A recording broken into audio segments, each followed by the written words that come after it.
Hi, good morning. 5:42. Been busy catching up with my emails, etc., etc. Had a fairly good night, as my nights go. Blood sugar level wasn't so good. Not the best of ways for me to start the day, but fairly high, 12.9, I think it was.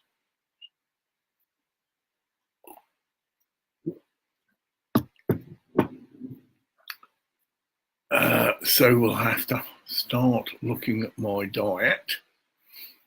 But I won't bore you with all those details. But I've got a diet tracker program.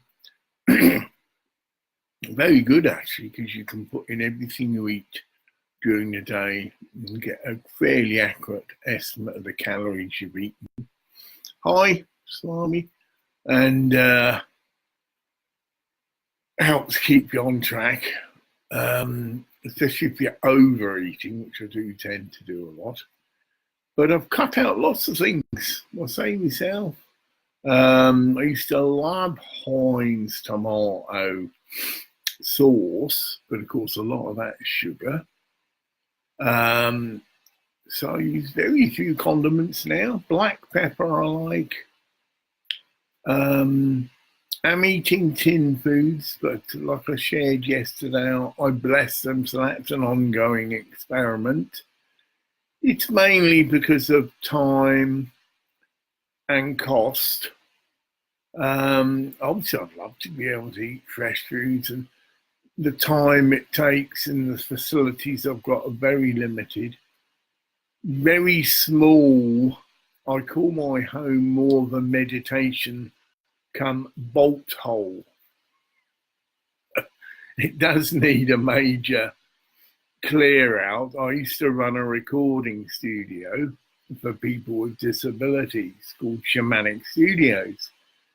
And I had quite a bit of personal wealth at that time. In fact, I brought most of the equipment for the studio myself.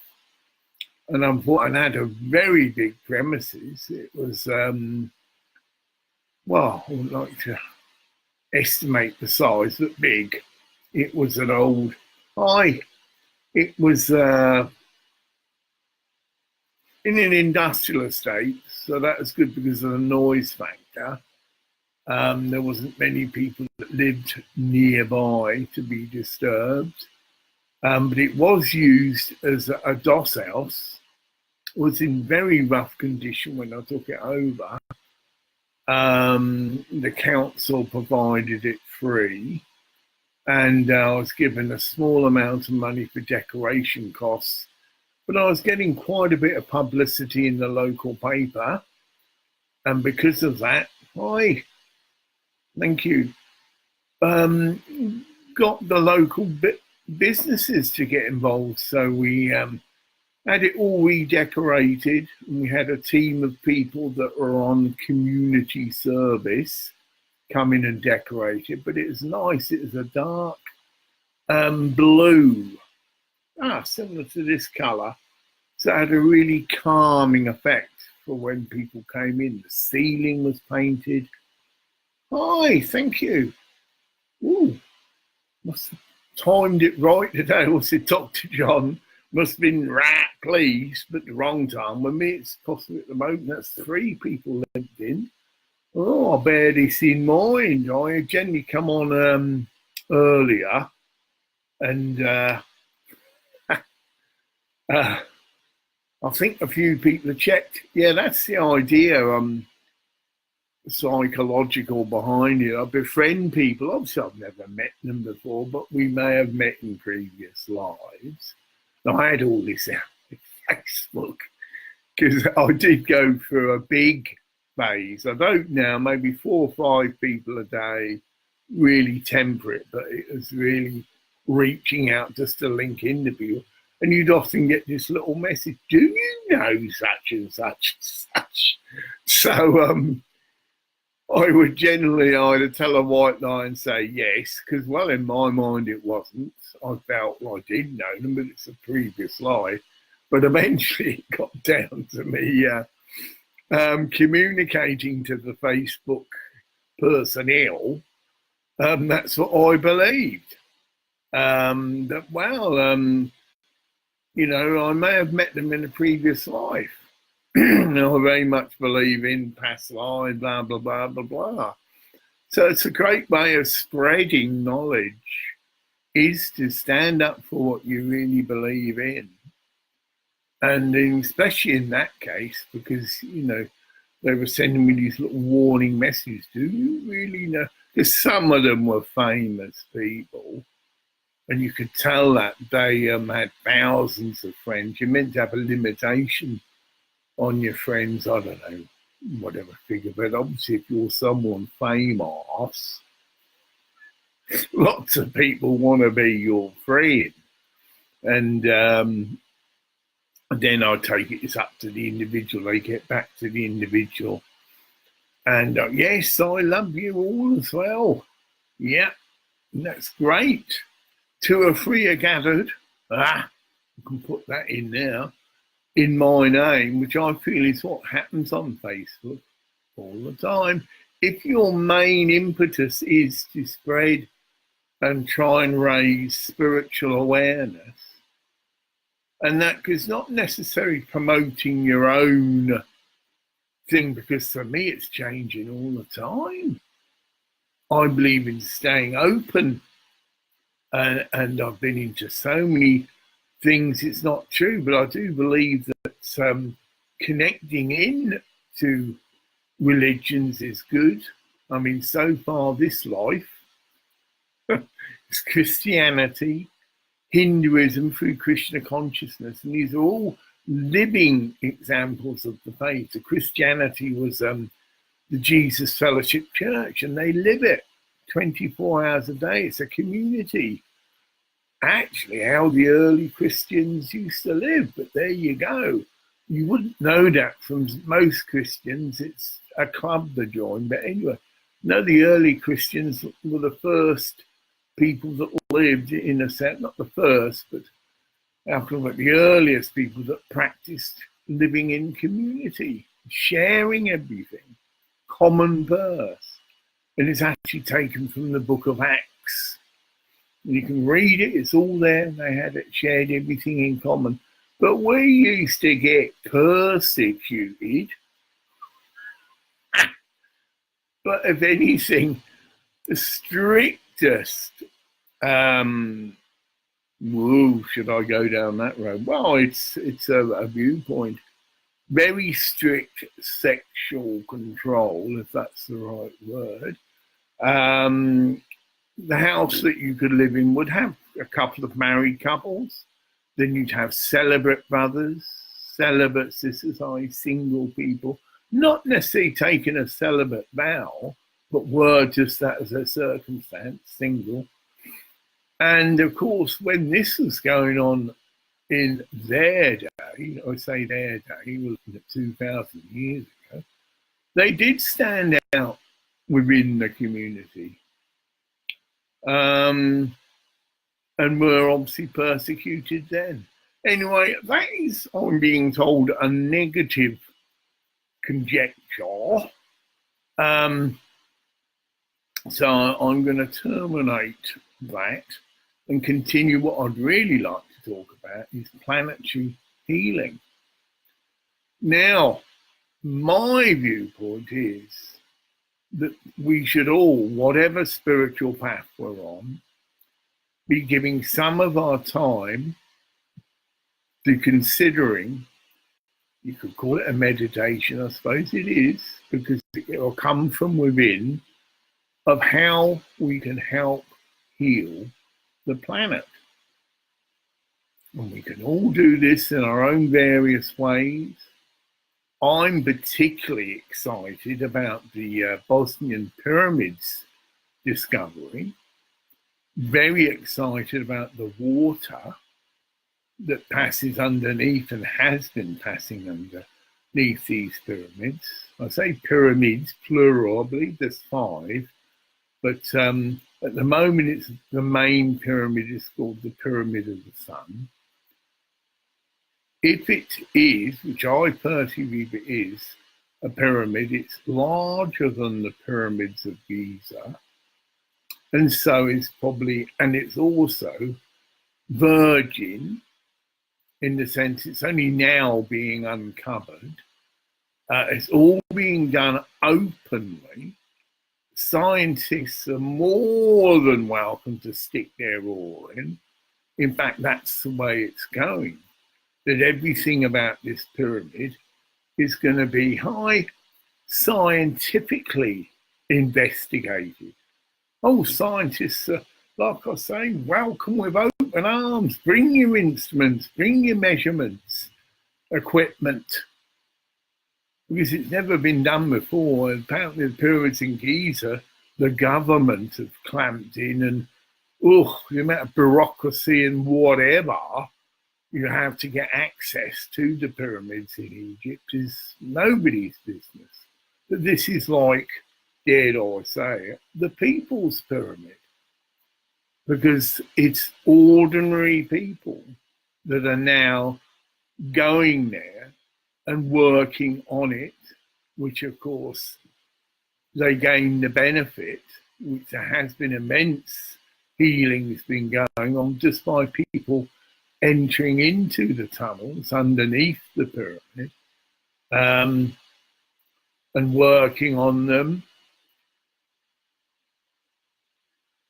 But for me, maybe it's my own little chip to put in. I don't know. I've had no comeback from anybody. I've been waffling on about this for a while, that the water under the pyramids, we should, in my opinion, and hence my own efforts, be looking at distributing this water, not just to the people who are visiting it.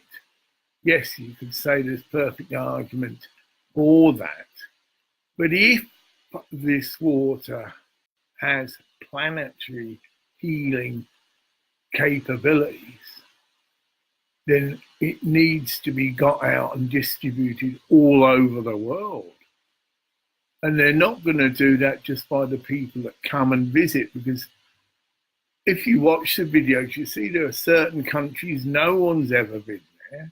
I remember particularly I was watching one episode there, I believe on YouTube. There's videos posted there as well as other places. And this woman shared that she was the only person, for instance, from Spain that had visited. And so she took it upon her little thing when she returned to spread the word, if you like, or raise awareness that these pyramids are actually there. But having said that, my mind says, well, yeah, but that's still going round in a circle. Not the response I feel needs to be adopted. They've had the water tested. If just common sense scientific logic, if that water has been there 30,000 years, and if which water is a universal solvent, all the crystals, all the earth, if you like, that is under that pyramid, that the water has been flowing through, again, for 30,000 years, has been impregnated, if that's the appropriate word, into that water. You know, my mind goes even further to say, well, this isn't a physical or chemical thing. So the water could be analysed and found out, yes, it's got all these minerals in it, and silver, gold, you know, whatever. But if you take the homeopathic medicine approach, which is that it's like an etheric higher energy field that substance incorporates, and that by taking that, you can add to a larger source of water, and it too would be effective. That is how homeopathic medicine works. the medicine or the remedy has a chemical name, whether it's belladonna, just off the top of my head, meaning that that was the original substance that the medicine was made from. But then it's diluted so far down that the actual remedies, going to Bach's flower remedy, same analogy, there's no actual chemical substance of that remedy in that remedy. I might have said that wrong, but I think people know what I'm saying. Same analogy. Take some Bosnian pyramid water, put it into your own reservoir, which you soon construct, your own little pyramid, put it under there, then it's blessed and impregnated, that's the word that's coming forward again, with the earth energy, because she is like a mother figure, Mother Earth. And then that is given back to the earth via the water system. It's a great thing to do. Anybody who can do it, really, if you happen to, your lifestyle incorporates traveling around the world, which I notice a lot of people on Facebook do. Nice. I'd love to do that, but not in that position myself financially. But and wherever you go, erect your little pyramid, orientate it north. You can sit and meditate under the pyramid if it's a big enough one, which is no problem. You buy these kits and it's just the headstone and the four corners. I've shown that in previous videos. You can buy the plastic PVC tubing, which has been verified via Russian pyramid research to be as effective or more effective than metal. In fact, metal's a bit of a no-no. I shared in my previous, I've taken out, there was a metal lid on one of my water containers. I may as well show that again. Right, quick tour of my pyramid. So there it is, and you'll see this round, I'm pointing at it, at the bottom, on the top of the black. It's only a little stool, and it's plastic. So again, that's okay. There's a collection of waters from all around the world because their energy and aura will intermingle. So you've got waters from the Ganges, Lords, CBD living water, which is CBD, for those that don't know, a chemical constituent of marijuana, CBD oil, but that is CBD living water, and it's used nanotechnology, I believe, so the particles are very small, whatever. So obviously electrolysis, that's the right pronunciation, has been used to generate that water. Ganges water. Anyway, that it's just up to you. You put together yourself. You can even go and collect your own water, you know. If you travel about that much, that'd be more potent. You know, go to the Ganges, collect your own sample. Go to Lords, collect your own sample. So in the context, you're building up your own and blessing it, your own pyramidal planetary healing machine, because that's really what it is. Then on top of that, there was, like I say, on the top of this round, pointy kind of water container was a metal lid. And I just let that go for a bit, you know, it's a practical necessity, I suppose. But then thought, well, no, we'll tweak it and tune it up as I learn more and that. And so the lid was removed. And I think that's one of the greatest innovations I've done, actually. And you can actually see that. You probably can't from where you are. But the two containers of water are definitely different. And on top of it's got the flower of life, painted on it. So that's sacred geometry. It's a circular wooden lid, if you like. That's how I'm using it. And then on top of that, round the edge, crystals. But I haven't gone too elaborate. There's just a couple of crystals linked to Mother Mary. And a good source for this information is the Lady of Crystals, I call her. And she's actually written a book, Crystals and Sacred Sites, which again is all part of my particular spiritual journey.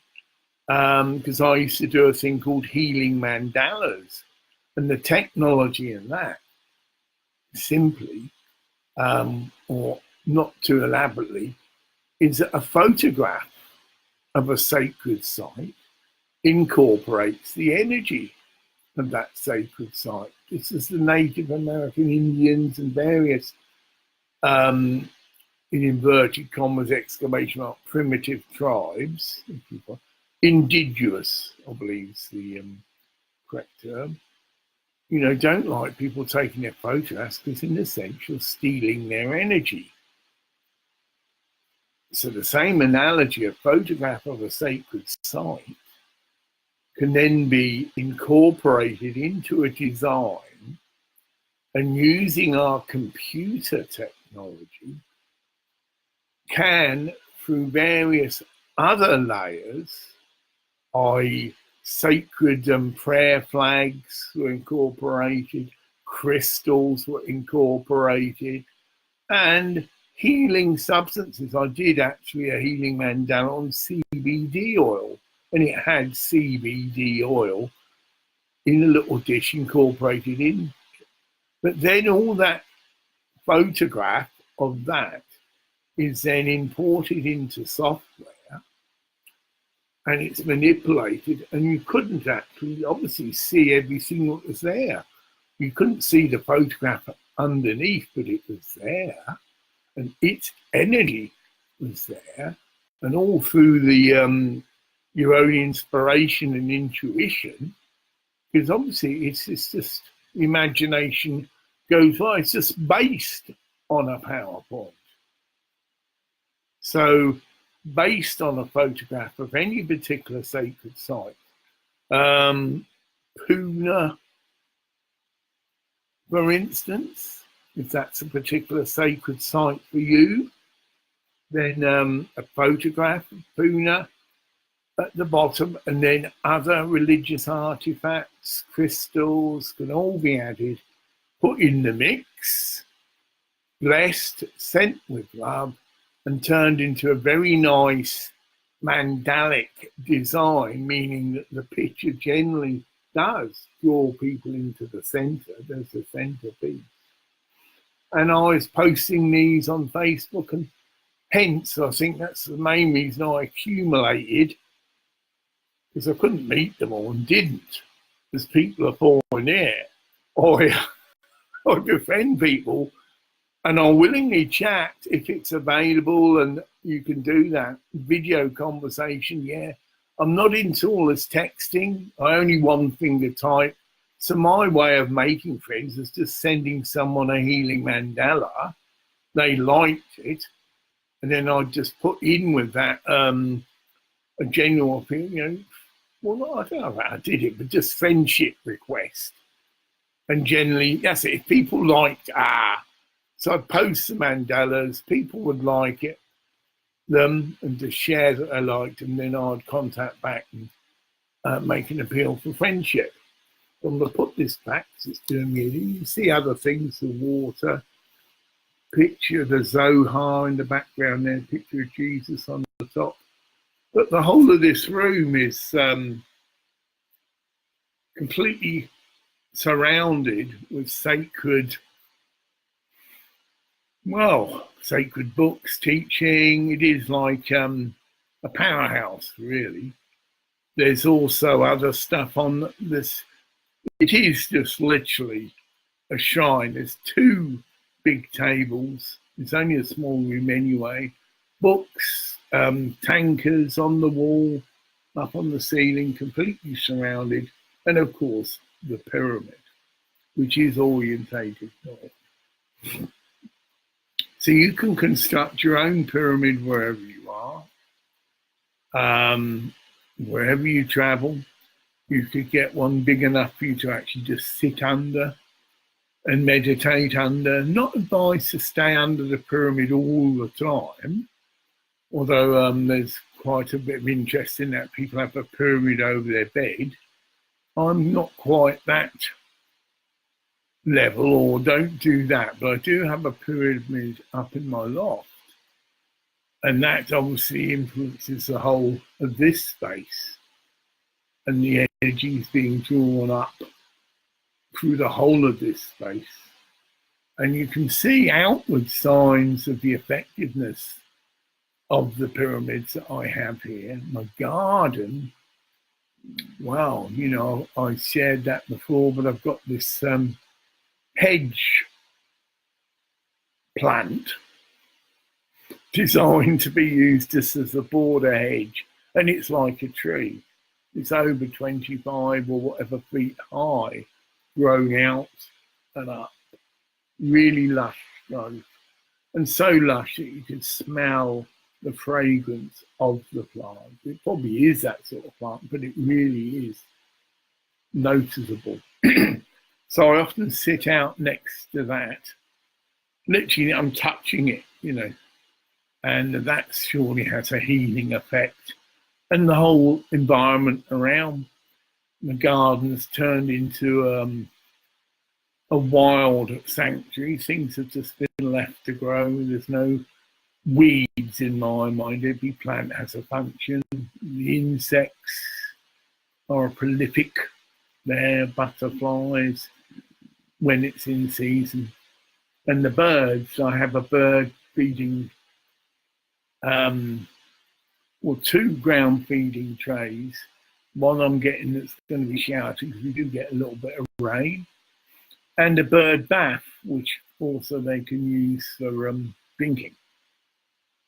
I am a member of the RSPCB, so birds have always been a big, right from a child, a big thing with me. Love birds. I'm looking at the time, it's 30 minutes. A lot of you have probably moved on, but nice to connect in. Yeah. And nice for your positive feedback. You certainly do need this when you're doing this sort of work. You just, if you believe in guides, which I do, they obviously inspire you. If you believe in certain scriptures, the Christian scriptures talk about, do not worry about what you're going to say. This is the actual, when the disciples are going out, I believe, and become apostles. I might have got that wrong. But they're going out into the world to spread, and they're given this message, the encouragement. Don't worry about what you have to say, but I will give you the words to say. And I've experienced that many times in my life. The old Dr. John comes in, that I've just been put into circumstances where I've got to take and react and take an action. And that I was in the right place at the right time. And I didn't know what I was going to say. I just send a quick little prayer up, and the words were given me. And this has been instances of healings, various things. So I put that scripture to the test many, many times. And now, whether I stopped, I don't know. It's just I've come to this position that I feel my next mission or work are field of service, which is a Lucis Trust concept, is trying to get or facilitate or do it myself, spread the Bosnian pyramid water. Of course, I can do it here where I am in Scotland. Loads of there's a River Findhorn which has been involved with my own life and journey quite a few times. I healed someone in the River Findhorn by blessing the water. I just left the church and we didn't use wine as a sacrament because a lot of the people that we ministered to had alcohol abuse problems. So alcohol was barred from the whole church. We used to use Ribena in water, so it made the water a red colour. But we would bless that, and that was our sacrament. And I've taken that particular teaching and applied it out in the greater world. So I could take some water from the Findhorn River, hold it up, pray out, have it blessed, and then apply it to someone that was going through quite a severe psychotic episode, and they were released from that psychotic episode. I've taken a can of Coca Cola because that's the only liquid I had with me. Apparently fizzy drinks aren't good for us, and that they do dissolve our stomach acids. So I don't drink fizzy drinks now, but anyway. And blessed a can of Coca Cola. And that released someone, this is in a psychiatric hospital, that had been heavily sedated and told me he would be. And I helped him get back in there, if you follow me. It's the same chap I took water to, the Findhorn River water, and released him from his psychotic episode.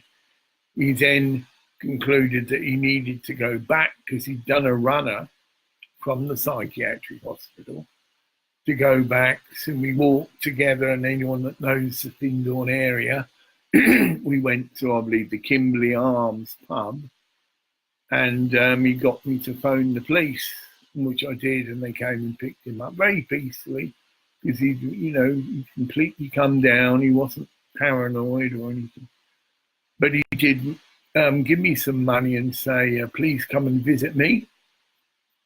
It was my taxi fare, and I promised I would. But he did say, I'll probably be heavily sedated. He'd been through this scenario before. His father was an out-and-out atheist. And as soon as he started talking anything of a spiritual confession, like in this instance, Jesus has healed me. It was Jesus through me, but even so, that's how he interpreted what had happened to him, because the prayer was to Jesus, in Jesus Christ's name. His faith, be it so. But his father didn't have an understanding of faith or belief in faith. And to him, this is all nonsense. And it was like bull, red flag to a bull. As soon as his son got into this like persuasion and demonstrated his faith, it was, danger bells, and he had his son committed and put into hospital. Of course, he is a wealthy man, and his son had a history of having psychotic episodes, but it meant that he was trying to, in my mind, artificially take away his own son's spirituality and belief. Anyway, so I blessed the Coca-Cola because he wanted to get up and phone his father. He was heavily sedated, could hardly think. I blessed the Coca-Cola, he took a sip of it, and he was completely released from the effects of the drugs that he'd been put under, got up and made his phone call. And it was to his father, obviously, but he was taking the same tack.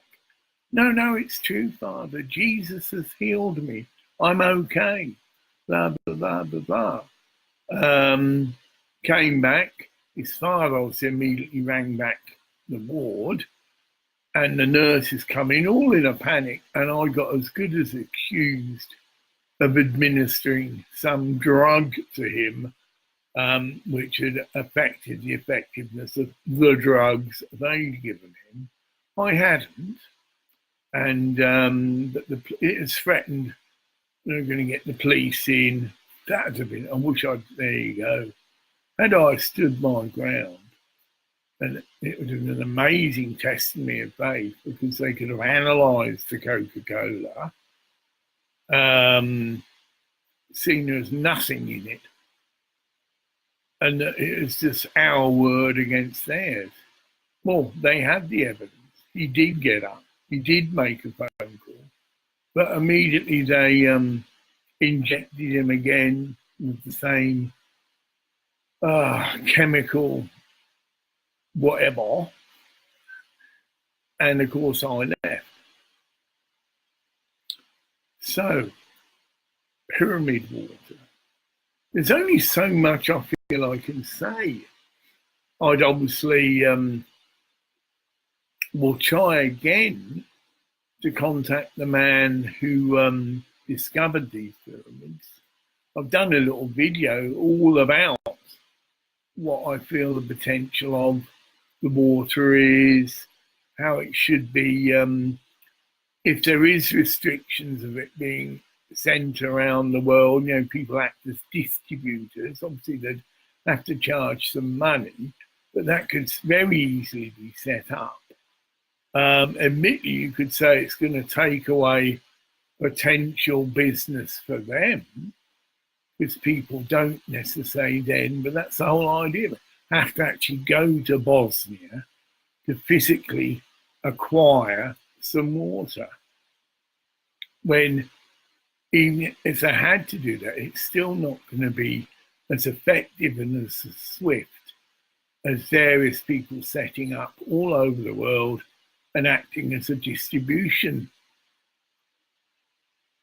of this water. I mean, I tried to do my bit. I went to the Phoenix shop, which is part of the Findhorn Foundation. Said, have you got any Bosnian pyramid water? Of course I hadn't. Said I'd like to acquire some. I'm intending to set up some kind of healing ministry incorporating water and pyramids. I even did a little card and put it up in the Phoenix shop. Had no takers, but even so, this is something new. Although it's meant to be a new age centre, but for some reason anyway, there wasn't any interest shown. Maybe it's because I don't completely have the recommendation of certain individuals, because I have gone through certain psychotic episodes. But if we know anything about shamanism, which is again purported by the foundation, they would understand that yes, shamans do go through journeying, do go through in inverted commas, exclamation mark, question mark, psychotic episodes, i.e. transference of consciousness from everyday consciousness to expanded consciousness. And in these expanded states, obviously can't really function too well within the consensus reality, but can gain immense insights into healing, etc., and do return back to consensus reality. And that is how it works. So sometimes, no, I've never, the last incidents that I had at the foundation, well, I think it was very comical. So I don't know if anyone from the Findhorn Foundation get to see this. I don't know what the story was from, I say there, because I don't know. Right, the incident was within the Universal Hall.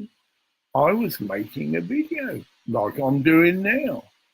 And by some appearances, it could appear I'm talking to myself, but I'm not. I'm doing what I'm doing now. I'm talking into a camera. It's like a blog.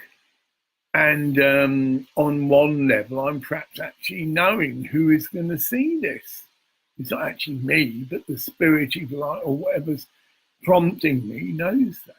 And so the appropriate things are said. Moving in the Spirit, we would say in a Christian term. The Holy Spirit is inspiring him to say. Anyway, I made that point. So I was doing this, but unfortunately, they had changed the rules. There was no sign up. This area used to be an expansion from the Blue Angel, for the Blue Angel Cafe. If you went into the cafe and it was very crowded and full of very excited people who'd just done a workshop and all the rest of it, and you weren't into that kind of space, you wanted to just be quiet, or in my instance, make a video, same analogy, you could go up to this area where there are photographs of Peter Caddy and all the rest of it. But it didn't used to be that way. It wasn't an area of silence. It was a place with an overspill. So as far as I knew, I wasn't deliberately breaking any rules. I didn't know because I don't go there and I'm not part of it and don't read the Rainbow Bridge and all the rest of it. And there was no signs up, although a lady did mention to me, who came and went, oh, this is a silent area. I then said, oh, okay. Stopped making the video, right? And started to upload it. I was using a different system to this. So you'd make a video and then you'd have to wait for it to be uploaded and processed. So I was just in that stage, so I wasn't speaking.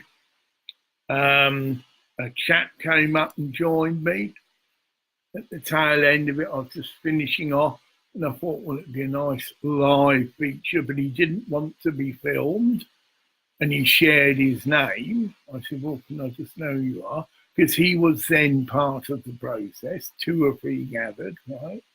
And I understood that. And I also understood that whatever would be said would have been relevant for him.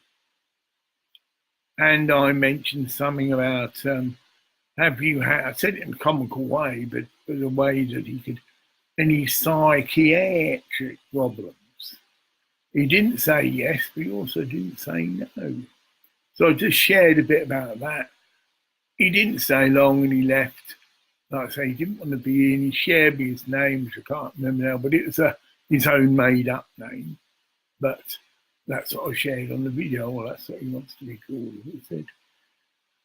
It finished, was uploading the video, and then certain elders, if that's the right term, of the foundation came in. But like I say, I was quiet as a mouse, and respected this lady's thing, request. She wanted to be quiet, and I said, "Oh, I didn't know that, sorry." But then this other lady who came in, who obviously, well, when I finished the story, we got into just a bit of exchange, and I said, "I did swear." Well, she said, "Oh yes, this is a quiet area," and I said, "Oh, when was that rule made?" And I don't think she said any answer, or if it wasn't relevant. Then I said, quote, "Whoever," and I stress that because it's very different to how things could have been spread or reported. Whoever made that rule, right, is a fucking idiot. So I didn't directly call her a fucking idiot, but was expressing an opinion, right? As it turned out, karmically, because it was her, and that's what was funny. Well, actually, it was me. Well, I couldn't help but laugh because I saw the funny side of it, but okay, I'm entitled to my opinion, and yes, it probably was voted on, obviously. there's some kind of democratic, one would have hoped, obviously there is, and that the community, but I don't think they've taken into account visitors going round in a circle. I'm a visitor. I'm not part of whatever's going on within the foundation, whatever group it was. The cafe is supposed to be for public access because Murray Council money, which is our money, the local people, the local community, I believe to the sum of £100,000, but that might be wrong, had gone into helping construct the Universal Hall. And obviously part of that agreement was that it would be open to the public, because many Morrie Council social work staff go there, a nice trendy place to go and have their coffee breaks, right? And that to me is not justification to be banned. If I have been banned, so I don't know. But John Caddy came along, one of the few people I know in the foundation, and he's actually said to me, quote, if ever you come back again, Graham, because he knows I don't go there regularly. I used to go to the nature sanctuary, but I haven't joined in any of the activities, don't go to the sharings and all the rest of it, because I'm not part of that. If I'm a shaman don't live part of whatever community or communities, plural. If you're a planetary shaman, the whole of humanity is their group. I said there as well, because they're more not unique. And that's how we see it. We see we've got a role as a shaman. We see that we don't live with people. We need our own sacred space, which we create, whether it's pyramids, religious scriptures, whatever, because anyone that seriously works for the light or is a life bringer, meaning new light, new knowledge, does attract negative resistance. So you learn this, as I've had to learn, that you create your own sacred space. And that is your space. And that not necessarily an open door to anybody else. I couldn't have a lot of visitors here, so I don't have a, in inverted commas, exclamation mark, social life.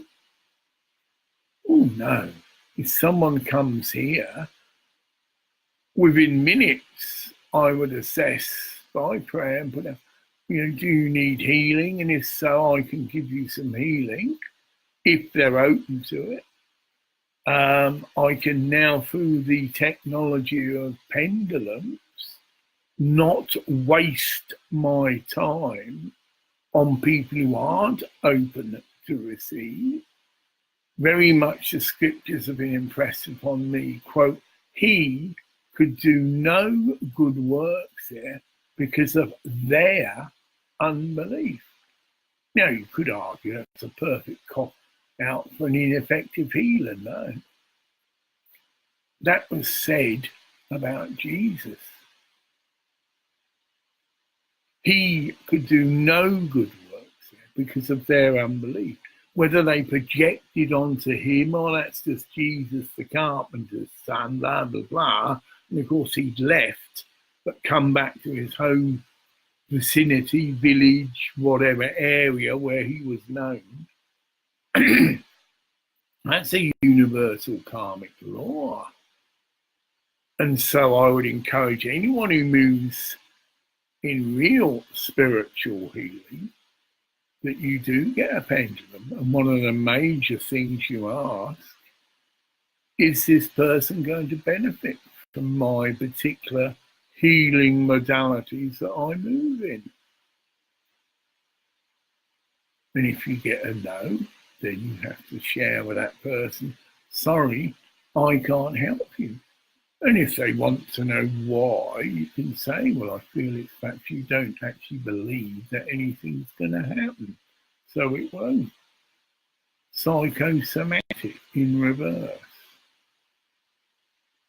Psychosomatic means that you do believe the power of your mind, that you, by taking this drug, that you, as an example, been given by a doctor, and yet they've done experiments where some doctors gave people sugar pills with no medicinal compound in them, and then gave them actual drugs, and there wasn't a great difference in the positive percentage of response. It's psychosomatic, and that's how they explain it away. But you can take that and turn it on its head. Of the stun. You can go to a very adept healer, shaman, seeking healing, but the healer, the shaman, can tell by using the pendulum that you are not going to respond. Don't feed pearls of wisdom to swine, because this would also incorporate counselling, of course. Any healing session would incorporate you moving in the spirit and giving advice and convincing their mind through counselling that something can and will happen. But you don't do that if the person inside is just deeply blocked, doesn't think that you've got any healing capacity, and as such, you'd be wasting your time and energy attempting to give them healing. And that's exactly what I put on my little card. I didn't put all that, but I used pendulum diagnosis, because that's technically what you can do if that is needed. The pendulum's a perfect tool for use of diagnosis by just getting the charts, compiling them yourself, or you can buy them. And it's very quick and effective. Many naturopathic practitioners use the pendulum. I went to a lady outside of Nairn, who's a well-respected naturopathic practitioner. And that's what she did. She got various preparations, so she could limit it, shall we say, 10 possible things that could help, and then just quickly think, no, not that, not that, not that. Same analogy, though, that if someone comes to you, there shouldn't be a financial contract which then morally obliges you to give that person healing or attempt to give them healing. It should purely be on a donation basis, but more importantly, that you make it clear to the person from the word go. I will consult my pendulum, and if there's a positive connection and an indication of a positive reaction, response, then I will. If not, I might not, offer you healing and perhaps advise that you go somewhere else. And you could actually be inspired to tell them, well, I think this technique could be, or modality would be more appropriate for you. And often it's the case with me, a more mindy approach, which their mind can grasp. And there's some kind of mind of significance rather than just saying, oh, this is the power of the spirit, and the spirit's within us all, and we were told, greater things than me will you do in my name. And that's the challenge to us that are following the Spirit. And that there be signs and wonders. And that I've shared yet another. Many people have been instrumental in miraculous healings, and the Spirit through them. But it has not been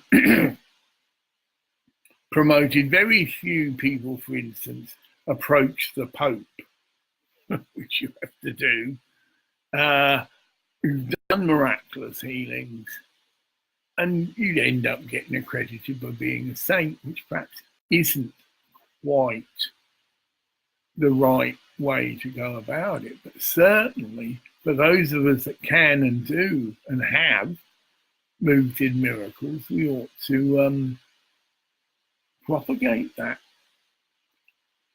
Doesn't mean people, again, we go round in a circle.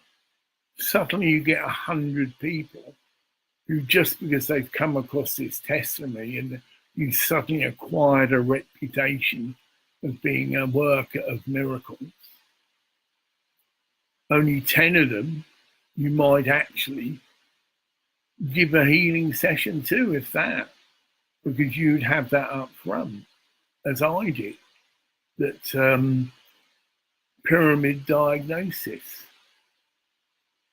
That's a Freudian slip. Pendulum. It's all of these pendulum diagnoses. Pyramid water. This is all incorporated into the cards. It's like a semi-prophecy that the ministerially involved giving them something physical, which would be a sample of water, which has been blessed, impregnated with pyramidical energy, and instructions. It's psychosomatic, yeah. Put 3 drops of this in some water and take 3 times a day. And if they believe, because of other testimonies of people that have done the same thing and have got positive results, they will get positive results. By your faith, be it so. But if for some reason you have been slandered, despised, rejected, as we're told Jesus was, check out your handle. He was despised and rejected of men, a man of constant sorrow.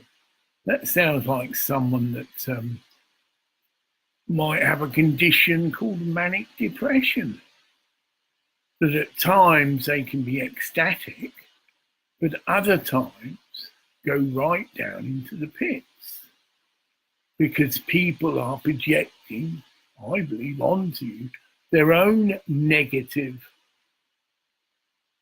viewpoint, their own negative fears and insecurities.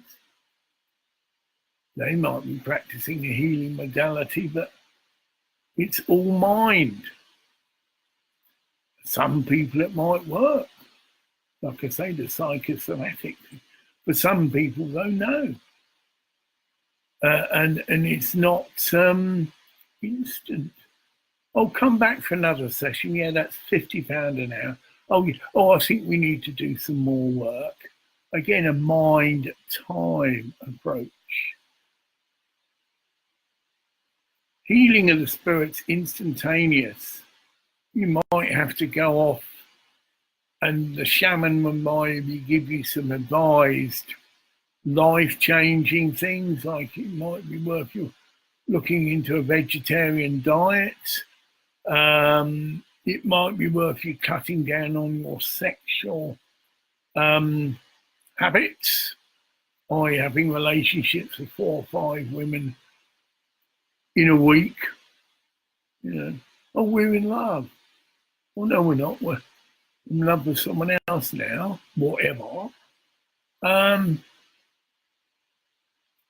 so the person still has to take responsibility for their own condition. And that can be a major barrier for many people. as I've experienced that, my attempts to help people, but then when I said things like a major I said that in one of my videos, a major healing turnaround will happen when people do eventually take responsibility for their own life, for their own illness, in other words. Yes, you may be, it's not a bowel of Lars having schizophrenia. It's not a bowel of Lars having manic depression or any major psychotic condition, but you've caused it. And you can do a lot to help resolve it. And part of that is, moving into a place where you can believe in miracles. You can and do practice the power of prayer. The amount of people I've met that have just turned their back on God, right, which isn't a scientific approach. If you looked at if God exists scientifically, there's no other conclusion you could come to if it is a conclusion of yes. But if you've concluded there is no God, right, you've got to get and go through that. And if not, then the old axiom, neither God nor man can help you. The helpers abound. We have guides and helpers. We have the angelic kingdom, although on that note, although it's gone an hour, wow. Has anyone checked out Eric von Däniken, I believe it is, the chap who wrote Chariots of the Gods? Some very mind-blowing stuff on Gaia TV. I think he's done a series of 10 or maybe 16. They're only half an hour each, and some of them do repeat because he's going over the same thing. But some of the concepts he's come out with, which are apparently backed up by scripture, that angels had sex with men, and that angels weren't entirely spiritual beings, that they did have a physical form of some nature.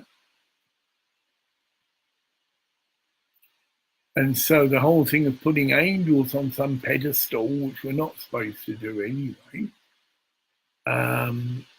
we've got scriptures that say that Jesus had an army of angelic helpers, but he had to invite them to assist him.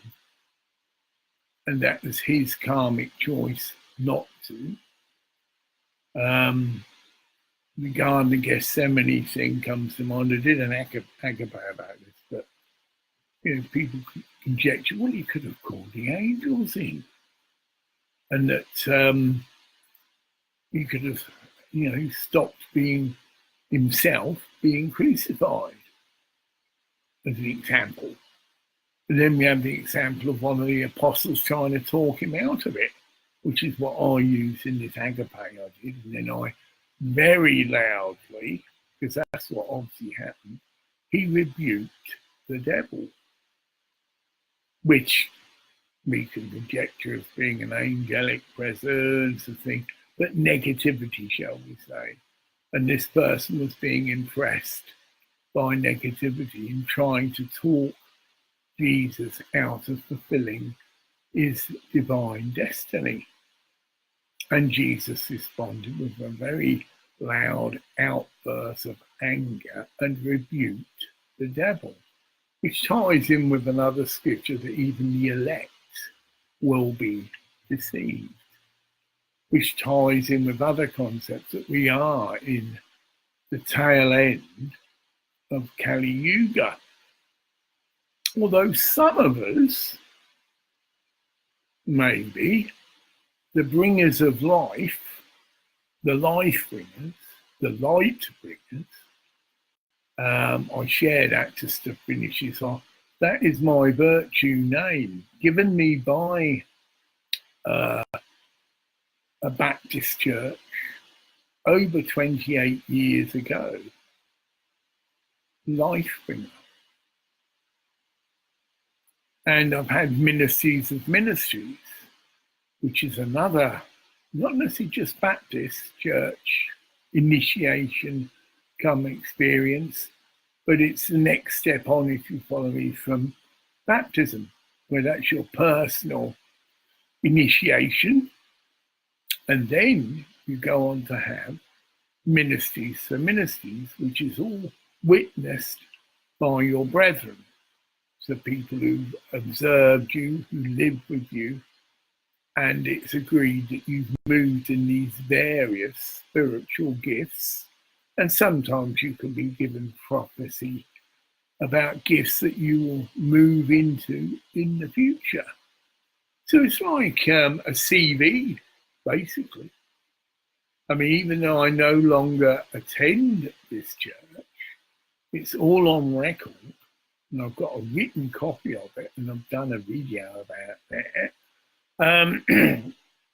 Prophecy, words of knowledge, healing, bringing the cutting word, which is like a shepherd's role, shepherd's heart, guardian of the flock, meaning other spiritual seekers,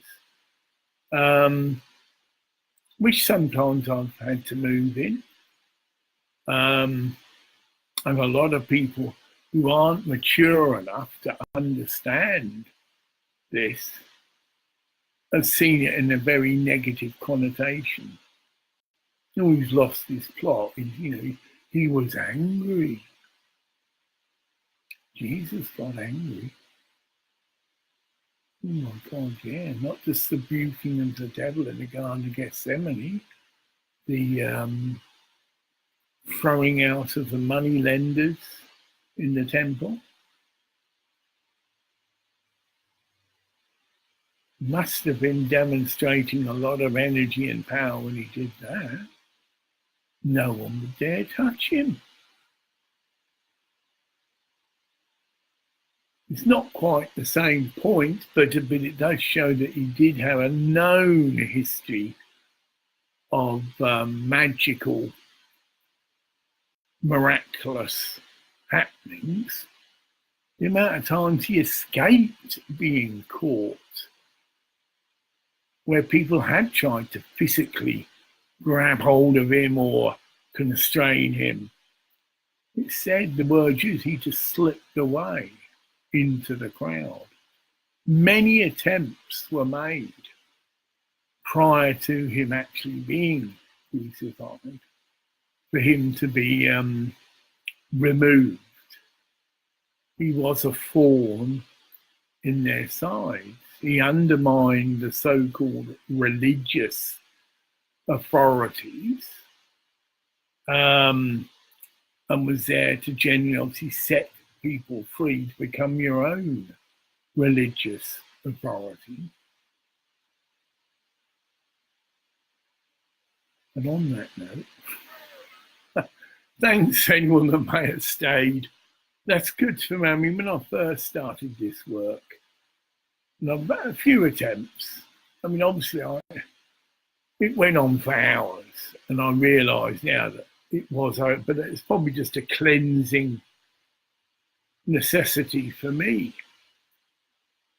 And so not many people ever saw it, and they were up to 3 hours long, but it just showed that that was a supernatural thing, because it just flowed.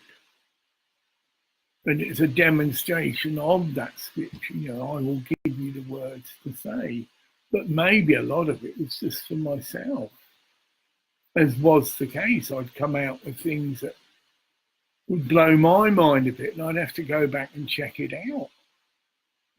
Whoa, angels having sex with men, although that is in the scriptures. So it's goodbye from me. And it's goodbye from him. That's actually a catchphrase to well-known comedians, Morecambe and Wise. It's goodbye from me, and it's goodbye from him. could be, I feel it is anyway, a sign of an acknowledgement of a higher self. But there again, it could just be a nonsensical. They're talking about each other. It's goodbye from me. It's goodbye from. Bye for now.